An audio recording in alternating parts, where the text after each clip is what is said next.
নমস্কার বন্ধুরা, আমাদের চ্যানেলে স্বাগতম। ডে নিয়ে একটি গুরুত্বপূর্ণ আপডেট বন্ধুরা।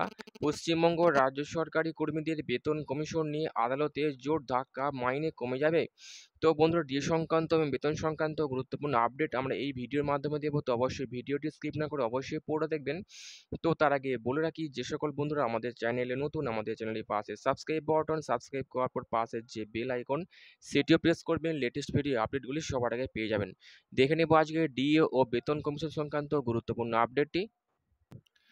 সরকারি কর্মীদের দাবি মেনে 4% ডিএ বৃদ্ধি করেছে সরকার। মে মাস থেকে ষষ্ঠ বেতন কমিশনের আওতায় আরও 4% ডিএ বৃদ্ধির অপেক্ষা করেছে রাজ্য সরকারি কর্মীরা। বস্তুত এতেও খুশি নন রাজ্য সরকারি কর্মীরা। তাদের চাই কেন্দ্রীয় হারে ডিএ। এই কারণে রাজ্য সরকারকে ষষ্ঠ বেতন কমিশন লাগু করতেও বলে রাজ্য সরকারি কর্মীরা, কিন্তু সেই দাবি মানেনি সরকারের পক্ষ থেকে। এই নিয়েই মামলা ওঠে কলকাতা হাইকোর্টে।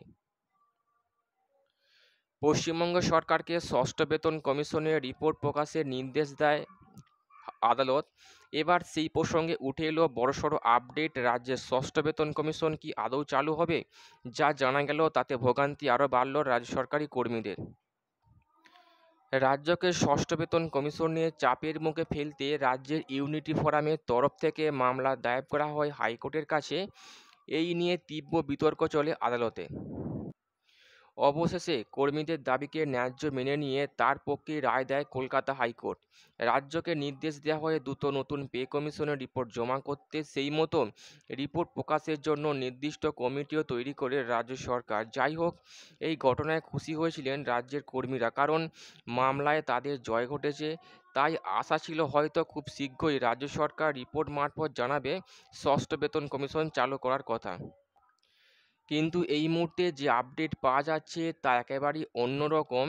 রাজ্য সরকারি কর্মীদের আশা পূরণ তো দূরে থাক, সরকার কোনো রকম উচ্চবাচ্য করেনি এখনো পর্যন্ত সেই কমিশনের রিপোর্ট নিয়ে। হাইকোর্টের নির্দেশ অমান্য করে এখনো পর্যন্ত সেই রিপোর্ট জমা করেনি রাজ্য। এতে ক্ষুব্ধ হয়ে ইউনিটি ফোরামের কর্মীরা আরটিআই করেছিলেন রাজ্যের বিরুদ্ধে, আর তার ফলে পুনরায় মামলা যায় কোর্টের কাছে।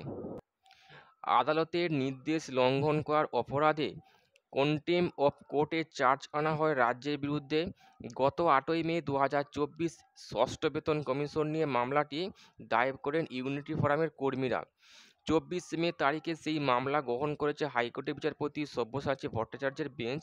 গ্রীষ্মকালীন বিরতির পর কোর্ট খুললে আগামী 14ই জুন এই মামলার শুনানি হবে বলে জানিয়েছে কলকাতা হাইকোর্ট।